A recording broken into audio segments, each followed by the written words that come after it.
That's right. Today is the day you woke up from a good sleep. You're hungry as well, because like you just woke up and you're hungry, right? You go downstairs, you open the plate, and there's a bomb right in front of you. And that's not kind of any bomb.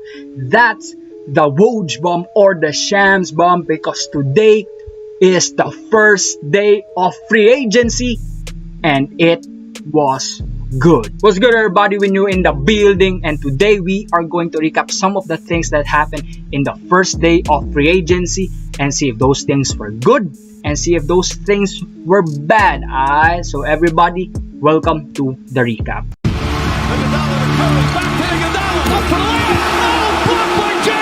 Long range three. It's good! They do have a timeout. Decide not to use it. Curry, way downtown.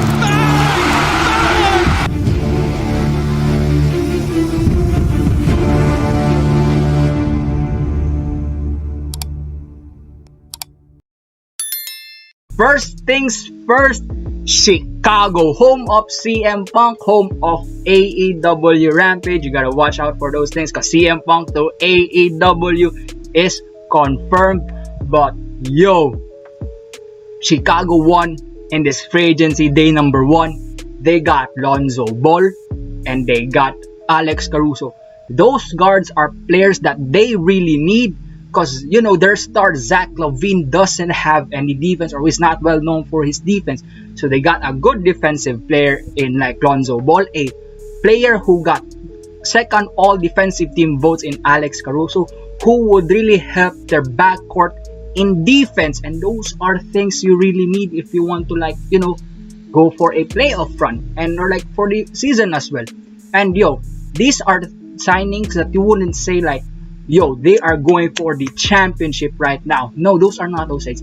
These are signings that lead them to a good direction of where they want to see their future going. And this is very good for them, because they're still a young team. You know, they still have Kobe White, who others say took an L on this one because he got his role gone.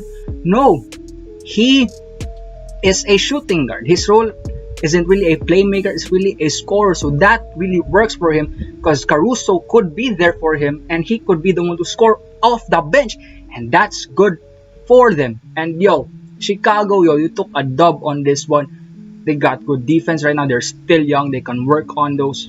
They can work on Lonzo and Zach LaVine and Patrick Williams, and Laurie is still in talks. But like, I don't know if you're going to trade and sign and trade Laurie. I don't know what's your plan with Laurie yet.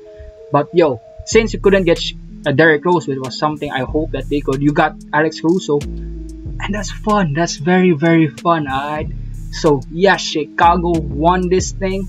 Free agency day number 1. Lonzo Ball was the first person to be announced in the signings when 6 o'clock reached. So yeah, it's a win for Chicago. From Chicago, we go to Miami, because this is another team that won in the free agency first day. Alright, first day, Miami signed PJ Tucker, Miami signed Jimmy Butler on extension, and they signed Kyle Lowry. Yo, what a good get for Miami. In the playoffs, I think they answered everything that was questionable for them in the playoffs, because like they got almost everyone on defense that you really need in every playoff team or every championship team, because you got PJ Tucker, you've got Kyle Lowry, you've got Jimmy Butler. Who will defend, or who wants to score on that lineup, bro? I know Duncan Robinson was still there, but yo, think about this roster, right? Or this first 5. Kyle Lowry, Duncan Robinson, Jimmy Butler, PJ Tucker, and Bam Adebayo. Do you want to score on that team? How would you score on that team? They're always on your ass doing stuff, bro. Like, they won't try to steal the ball, and they're going to do anything not to make you score. And bro, this is one of the best signings I've wanted in free agency as of now, first day, because like the Miami Heat focused on their culture. They got players who are grit and grind, defensive focus, and yo, they are one of the scariest teams in the league right now. The thing that I want them to even like answer more in the next coming days of free agency is they should get another like bucket getter for them. Because like you can't rely on Tyler Hero to score that much. You can't count on Kyle Lowry to score that much, as well as with Jimmy and Bam. You need someone off the bench as well to score you or get you a bucket or like a shot creator for you. Because you don't need to have like Tyler Hero do it all again. We also signed Gabe Vincent, but if you know, he's not that same guy in Nigeria, I think, like in the Olympics. So yeah, you gotta find under someone who could be a shot creator and would help you get buckets, alright? Because this team we know is already a stacked and a playoff team just by looking at the roster, right? They're already scared to go hard on or like to go defense on and to go score on, alright? Because they're a defensive lock team. So they need to find another someone to score off the bench for them so that it will be a good thing for them and they won't have a problem in scoring that much. So I don't know what Pat Riley would do if they still have enough money to sign other players. I think he's still in free agency. Like, I don't know if they could get Spencer Dinwiddie, but he's rumored to be going to Washington, which is also cool. But like, yeah, they need to find players who could score for them off the bench. Now let's talk about Phoenix, because I don't know if they took a dub on this one or they took an L. But with the Cameron Payne, they took a dub on that. They got him cheap, bro. They got him cheap.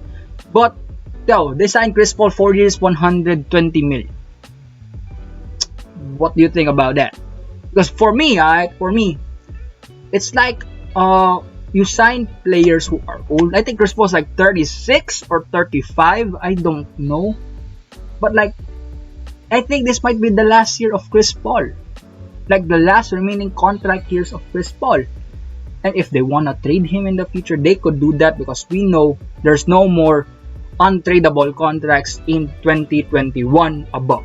Like you could trade, we see John Wall get traded, Kemba Walker get traded, Nick Batum got traded. So there's no more untradeable contracts. But this one gets confusing, alright? Because they lost Torrey Craig, which is very useful for them, especially in the playoffs. But like, this one is confusing because like Chris Paul is going to be 40 once that last year arrives. And he's going to be old. So, you don't know if you're going to have all those remaining prime years of Chris Paul in those 4 years, or you're just going to have 2.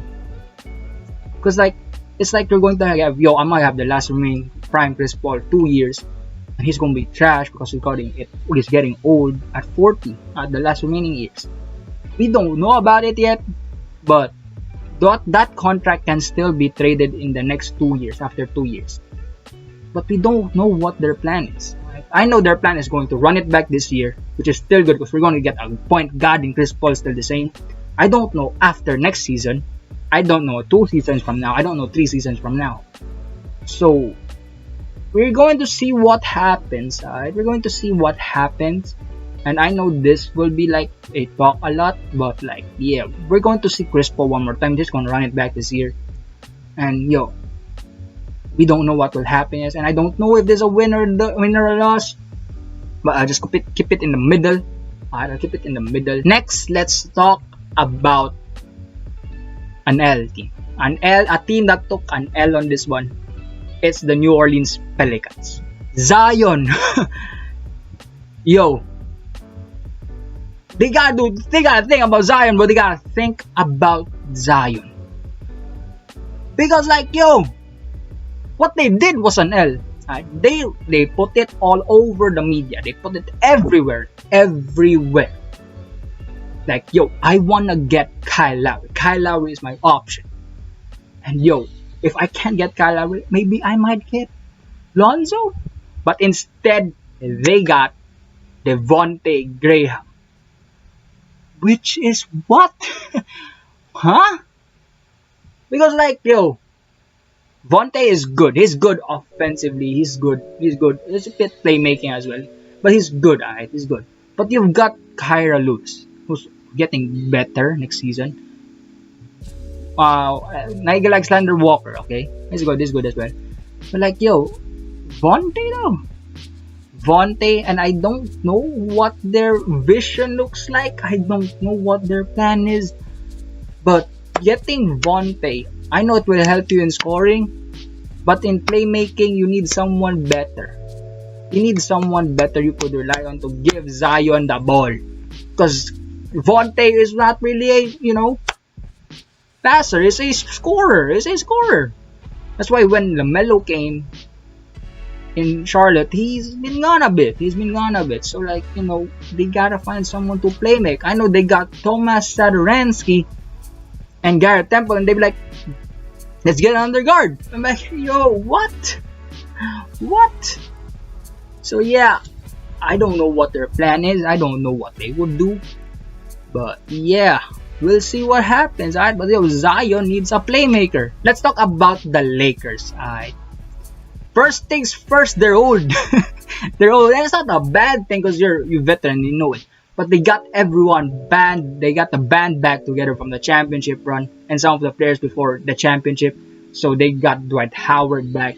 They got Wayne Ellington back. They got Trevor Ariza back. I think they got Danny Green back. I'm not sure. I forgot who the other one they signed back. But they are old, but they have experience a lot. And Lakers are looking for shooters right now. That's why they got Wayne Ellington, which is good. But they need someone also young to help. Like if any of them retires, they still have someone to be with Anthony Davis or LeBron. But this team is a bit alright. It's still good. I put a dub on that because they might go for another run this year.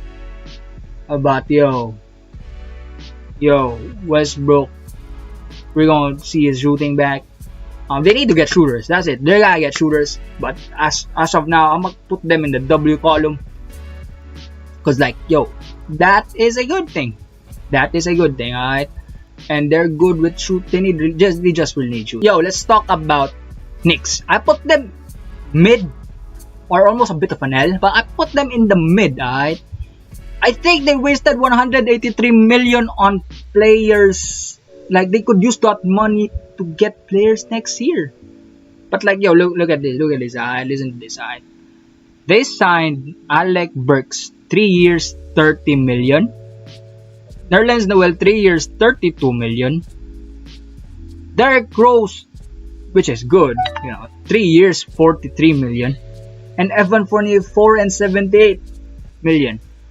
So 4 years, 78 million. You know what I'm saying? But that's a lot.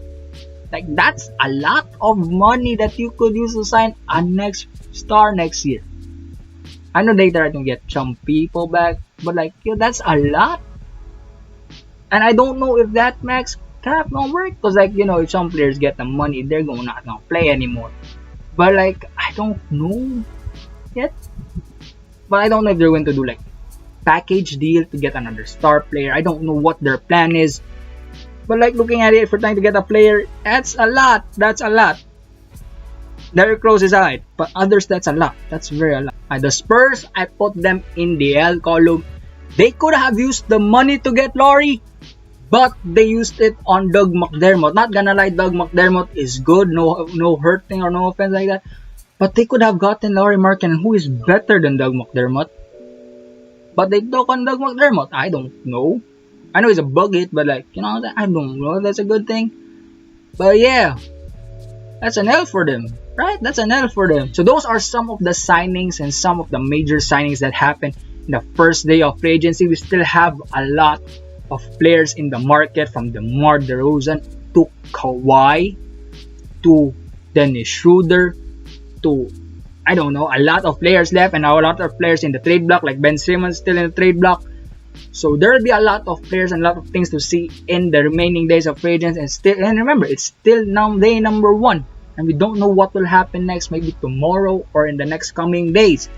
So it will be more interesting day in and day out. Alright. So if you enjoyed the video, leave a like and comment, and I'll try to make videos like this day by day to give a recap on all of you for every video and every day the things that happen in the league. And yeah, I'll see you all soon.